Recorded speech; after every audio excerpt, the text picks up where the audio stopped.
She has a very great savings attitude, which she didn't have an opportunity to express in a formal manner. The self-help group movement has given her that opportunity to save the money, and in a very safe manner, so that her money is safe. Her money also earns interest like any other money, rich people's money. Her money also gets invested for her own improvement or for the improvement of the society. This is one great thing that has happened. Actually, her attitudes changed. The way she would respond to a situation at house will change. The way she will respond to the guests will change. The way she will respond to the oppressions of the husband will change. The way she looks at life, at her children, at her children's education, everything changes because she has the confidence. This is what has really changed through the self-help groups, I would say. The idea of the self-help group is that small groups of people, not more than 10 or 15, will come together and organize themselves and reach out to the organized financial system in order to obtain credit. This system has worked well. The repayment by the self-help groups has been remarkably high.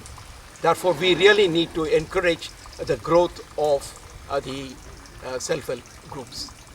No doubt these self-help groups are concentrated more in the south than in the north. But nevertheless, the movement is spreading.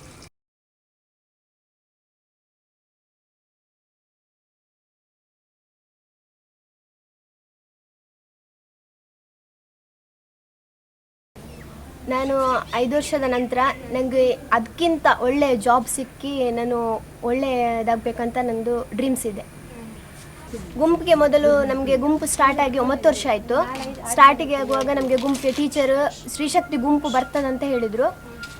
ನೀವೆಲ್ಲ join ಆಗಬೇಕು, ಒಂದು ಗುಂಪಿನಲ್ಲಿ 16 ಮಂದಿ ಇರಬೇಕಂತ ಹೇಳಿದರು. ಆನಂತರ ನಾವು 2000 ಇಸ್ವಿಯಲ್ಲಿ ನಾವು ಗುಂಪೆಲ್ಲ ಸ್ಟಾರ್ಟ್ ಮಾಡಿದ್ವಿ. ಮೀಟಿಂಗಲ್ಲಿ ಮೊದಲು 16 ಮಂದಿ ಒಟ್ಟಾದಮೇಲೆ ಕರೆಕ್ಟ್ ಟೈಮು 1 ಗಂಟೆ ನಮ್ಮದು. 1 ಗಂಟೆಗೆ ಗ್ರೂಪ್ ಸ್ಟಾರ್ಟ್ ಆಗ್ತದೆ. ಅನಂತರ ಪ್ರಾರ್ಥನೆ ಮೊದಲಿಗೆ, ಅನಂತರ ಸ್ವಾಗತ ಮಾಡಿ, ನಂತರ ವರದಿ ವಚನ ಓದಿ, ಅನಂತರ ಮನೆ ಹಣವನ್ನು 10 ರೂಪಾಯಿಗೆ ಕಲೆಕ್ಟ್ ಮಾಡಿ ಬುಕ್ಕಲ್ಲಿ ಇಂಥ ಡೇಟ್ ಹಾಕಿ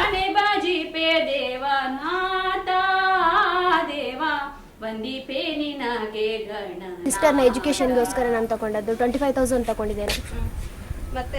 ಅಷ್ಟೇ ತಗೊಂಡಿದ್ದೆ. ನಾನು ನನ್ನ ಅಮ್ಮನ ಹತ್ರ ಹೋಗಿ ಹೀಗೆ ಸಾಲ ತಗೊಳ್ಬೇಕು, ನನಗೆ ನನ್ನ ಸಿಸ್ಟರನ್ನು ಡಿಗ್ರಿ ಒಂದು ಎಜುಕೇಷನ್ ಮುಗಿಸ್ಬೇಕಂತ ನಾನು ಅಮ್ಮನ ಹತ್ರ ಹೇಳಿದ್ದೇನೆ. ಅದಕ್ಕೆ ಅಮ್ಮ ಹೇಳಿದರು, ಆಯಿತು ಓಕೆ ನೀನು ಡಿಸಿಷನ್. ಆನಂತರ ಓಕೆ ಅಂತ ಹೇಳಿದ್ರು, ಅಮ್ಮನೇ ಓಕೆ ಅಂತ ಹೇಳಿದ್ದು. ಹಾಗೆ ಕೇಳಿದ್ದು ನಾನು ಮೊದಲಿಗೆ ಲೋನ್ ತಗೊಳ್ಬೇಕಾದ್ರೆ ನಾನೇ ಮಾಡಿದ್ದು. Many times we find our people borrow heavily because of their poor living conditions. We have seen over the ages that Indian farmers were living in, they're born in debt, they live in debt, and also die in debt. Things have changed perhaps since 1969 when we started public sector banking in India on a large scale. For the first time, we wanted the banks to go to the villages and see that they extend credit facilities at a reasonable rate of interest to the needy people. India being a very large country with a lot of geographical differences and diversities, we find that the banking sector has not been able to reach out to a large section of society. 2001 census, which is a mammoth data gathering exercise, has said for the first time that the banking sector has been able to reach out to only 35% of the total population. Now, one thing that the banks have done is they having opened rural branches, having started lending credit to the people, they found that it becomes a little costly to manage rural credits. So therefore, they devised what is called the self-help groups. Through the self-help groups, banks have been able to deliver credit at a very reasonable rate to the people in the villages. And we have today more than 35 lakhs of self-help groups, perhaps one of the biggest in the whole world.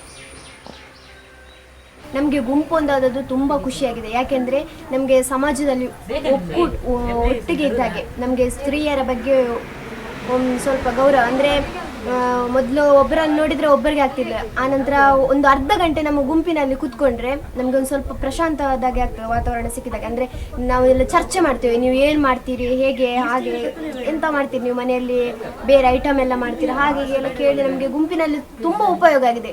ನಂತರ ಗುಂಪಿನಲ್ಲಿ ಸಾಲ ಸಿಗ್ತದೆ, ಅದರಲ್ಲಿ percentage ಕಮ್ಮಿ ಉಂಟು, ಯಾವುದಕ್ಕೂ loan ಕೊಡ್ತಾರೆ, loan ಇದ್ರೂ ತೊಂದರೆ ಇಲ್ಲ. ಅದೇ ಗುಂಪಿನಲ್ಲಿ ಸ್ತ್ರೀಯರದ್ದು ನಮಗೆ ಒಕ್ಕೂಟ ಆಗಿದೆ ಅಂತ ಅನಿಸ್ತದೆ ಗುಂಪಿನ ಬಗ್ಗೆ ನಮಗೆ. ನನ್ನ ಹೆಸರು ಕುಮಾರಿ ಎಸ್ ಮೂಲ್ಯ. ನಾವು ಹಿಂದೂ ಕುಲಾಲ್, 34 ವರ್ಷ ಪ್ರಾಯ.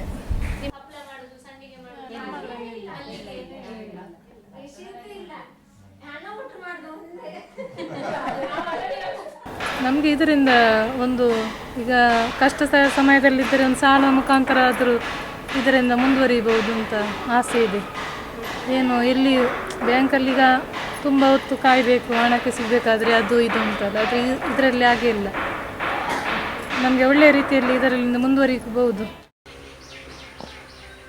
Nearly more than 2 billion of the people are financially excluded all over the world. In India, out of that, nearly 1/3 of the populations are in India. Among the farmers, nearly 70% of the farmers, particularly small and marginal farmers, depend upon the informal sector for their financial needs. So the question is that how to reach the unreached.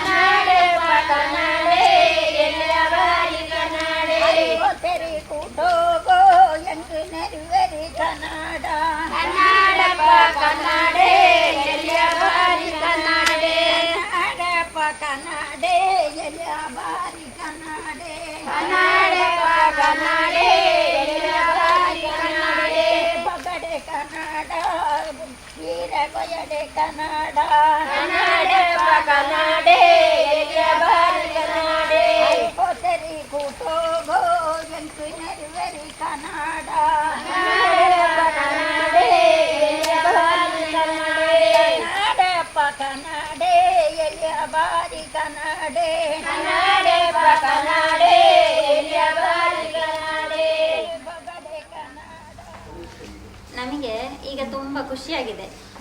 ಮೊದಲೆಲ್ಲ ನಾವು ಬ್ಯಾಂಕಿಗೆ ಹೋಗ್ತಿರ್ಲಿಲ್ಲ, ಮತ್ತು ನಮಗೆ ಕೆಲವು ಪುಸ್ತಕಗಳ ಪರಿಚಯ ಆಗಿದೆ ಈ ಸ್ವಸಹಾಯಕ್ಕೆ ಸೇರಿದ ಮೇಲೆ. ಮತ್ತು ಇದು ಚೀಟಿಗಳೆಲ್ಲ ಉಂಟು, ಕೆಂಪು ರಶೀದಿಗಳೆಲ್ಲ, ಕೆಂಪು ರಶೀದಿ, ಹಸಿರು ರಶೀದಿ. ಈ ಕೆಂಪು ರಶೀದಿ ಅಂದರೆ ಏನು, ಹಸಿರು ರಶೀದಿ ಅಂದರೆ ಏನು ಅಂತ ನಮಗೆ ಗೊತ್ತಿರಲಿಲ್ಲ ಆಗ. ಏನದು? ಅದು ಹಸಿರು ರಸೀದಿ ಅಂದರೆ ಹಣ ಕೊಟ್ಟ ದಾಖಲೆ ಬರೆದುಕೊಳ್ಳೋದು. ಈಗ ಸಾಲ ಕೊಟ್ಟರೆ ಅದರಲ್ಲಿ ಬರ್ಕೊಳ್ಳೋದು. ಮತ್ತು ನಮ್ಮ ಬ್ಯಾಂಕಿನ ಇದು ನಮ್ಮ ಪಾಸ್ ಪುಸ್ತಕದಿಂದ ಹಣ ಬ್ಯಾಂಕಿಗೆ ಹೋಗೋದಾದರೆ ಅದರಲ್ಲಿ ಬರೆದು ನಾವು ಅದನ್ನು ಫೈಲ್ ಅಂದರೆ ಏನು ತಿಳಿಯೋಳು. ಅದು ಫೈಲ್ ಅಂದರೆ ಎಲ್ಲ ಒಟ್ಟು ಮಾಡಿ ಕಟ್ಟಿಡುವಂಥದ್ದು. ಇದರಿಂದಾಗಿ ಮನೆಯಲ್ಲಿ ನಿಮಗೆ ಒಂದು ಯಜಮಾನಿಕೆ ಅಥವಾ ಒಂದು ವಾಯ್ಸ್ ಬಂದಿದೆಯಾ? ಈಗ ನಮಗೆಲ್ಲರ ಎದುರು ಮಾತಾಡ್ಲಿಕ್ಕೆ ನೋಡಿ ಧೈರ್ಯ ಬಂದಿದೆ. ಈಗ ನಿಮ್ಮ ಮನೆಯಲ್ಲಿ ನೀವು ಡಿಸೈಡ್ ಮಾಡುವಷ್ಟು ಶಕ್ತಿ ಬಂದಿದೆ ಈಗ ನಮಗೆ ಈಗ ಯಾವ ಒಂದು ವಿಷಯದಲ್ಲಿಯೂ ನಮಗೆ ಎಲ್ಲಿ ಸಭೆಯಲ್ಲಿಯೂ ಬ್ಯಾಂಕಲ್ಲಿಯೂ ಮನೆಯಲ್ಲಿಯೂ ಎಲ್ಲ ಕಡೆಗೂ ನಮಗೆ ತುಂಬ ಧೈರ್ಯ ಬಂದಿದೆ ಈ ಸ್ವಸಹಾಯಕ್ಕೆ ಸೇರಿದ ಮೇಲೆ.